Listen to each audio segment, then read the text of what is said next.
the legends behind 6 of the most intriguing Vikings characters. Be warned that this video will most likely contain spoilers for the upcoming seasons of the show. Number 6. Rollo. Rollo was born in Mør, western Norway, sometime in the late 9th century, and there's no evidence of his relation with Ragnar. After journeying across the sea to Scotland and Ireland, Rollo and his men sailed up the river Seine and had took part in a number of daring raids in the northwest of France, eventually settling in the lands between the Seine Valley and the Rouen. Unable to do much else about the Northmen, Charles the Simple granted Rollo permission to stay and farm the fertile land there, on the condition that he protect it from further raids by other Vikings looking for land and spoils. Rollo was then baptized as Robert, and would become arguably more famous than Ragnar. He ruled over the area that would eventually become known as Normandy for a decade, with his son William Longsword succeeding him after his death. Rollo's offspring would then change the course of Europe's history, ruling as Dukes of Normandy until his great-great-great-grandson William the Conqueror would decide to take England once and for all. Number 5. Lagertha, the Shield Maiden. According to the few sources telling us anything at all about Lagertha's life, her meeting with Ragnar happened when Ragnar was on a journey of revenge. The strong-willed Shield Maiden Lagertha fought alongside Ragnar specifically in a battle against Fui, King of Sweden. Seeing how brave and furious she was, Ragnar was instantly attracted to Lagertha and wanted to marry her, though she was not interested in him. She had a massive bear and a great hound guarding her home. Ragnar managed to kill the beasts, and Lagertha was so impressed that she accepted Ragnar's hand in marriage. Ragnar was still annoyed by Lagertha setting those beasts out on him and decided to divorce her in order to marry Thora Townheart, daughter of King Harald of Sweden. When Ragnar returned home to Denmark, he was faced with a civil war. Lagertha decided to aid Ragnar with 120 ships. Deep down, she still loved Ragnar and wanted to help him no matter the cost. After the battle, Lagertha returned home to her husband. Just like in the TV show, she killed him with the head of a spear she hid in her gown and took control of his estate and lands, carrying on his family name. Number 4. Björn Ironside. On the contrary to how it was depicted in the show, Björn was the son of Ragnar and Åslaug. Legend has it that he went on to forge his own dynasty after Ragnar's death, becoming king of Sweden and giving birth to offspring that would rule the country for hundreds of years. A renowned naval commander, Björn led a large Viking force across the Mediterranean, pillaging Gibraltar and countless settlements along the coast of Spain before hitting the south of France and eventually capturing the Italian city of Pisa. From Pisa, Björn and his men traveled inland to the city of Luna, which they mistakenly believed to be Rome, due to its staunch defenses that they simply could not breach. After seeing no other alternative, Björn sent a messenger to Luna's bishops, claiming that he was on his deathbed and had converted to Christianity.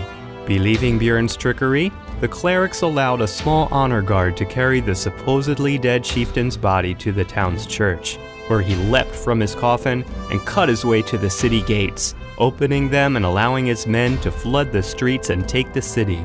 In the TV show, Ragnar was the one that played dead in the coffin in order to get through the Parisian defenses and open the gates, allowing his fellow Vikings to raid the city.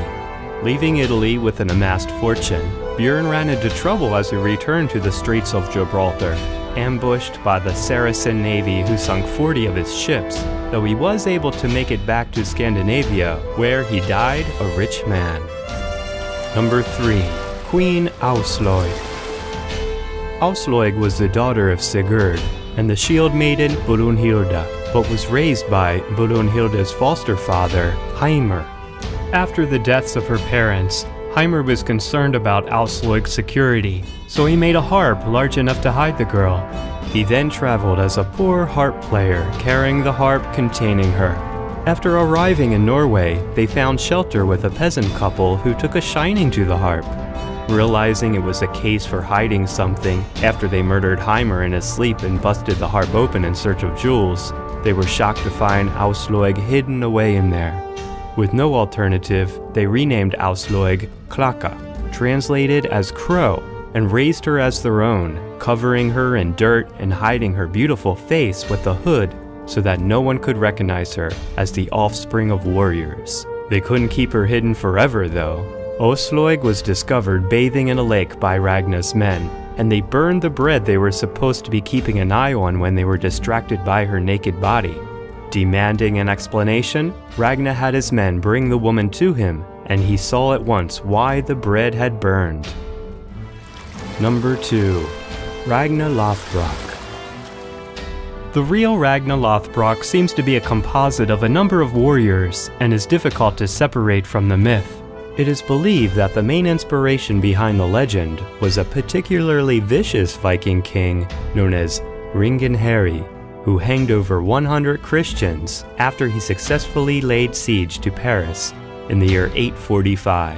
Lothbrok is a nickname rather than a second name, which actually means hairy breeches. Ragnar got his nickname from his cowhide pants that he wore while fighting against a serpent that breathed poison. Ragnar had 3 wives, Lagertha, Ausloeg, and Thora Townheart.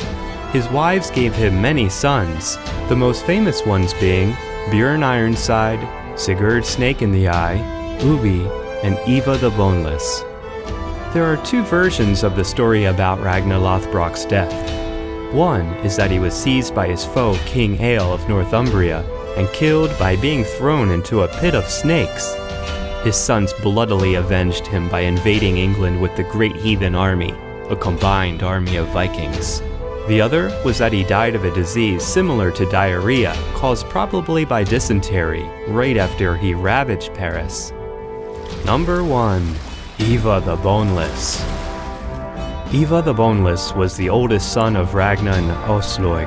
Although he was known as a ruthless warrior, the sagas emphasize his wisdom, cunning, and mastery of strategy and tactics in battle.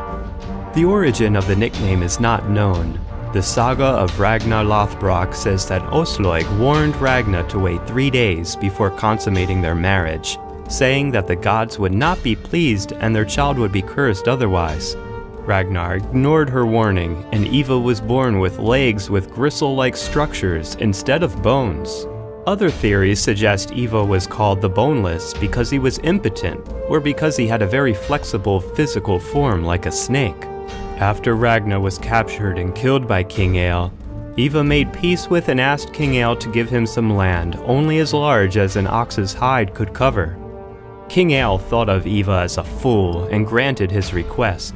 According to the story, Eva cut the hide in such a fine way that, in the end, it was possible for Viking men to build a fort in the land King Eal provided.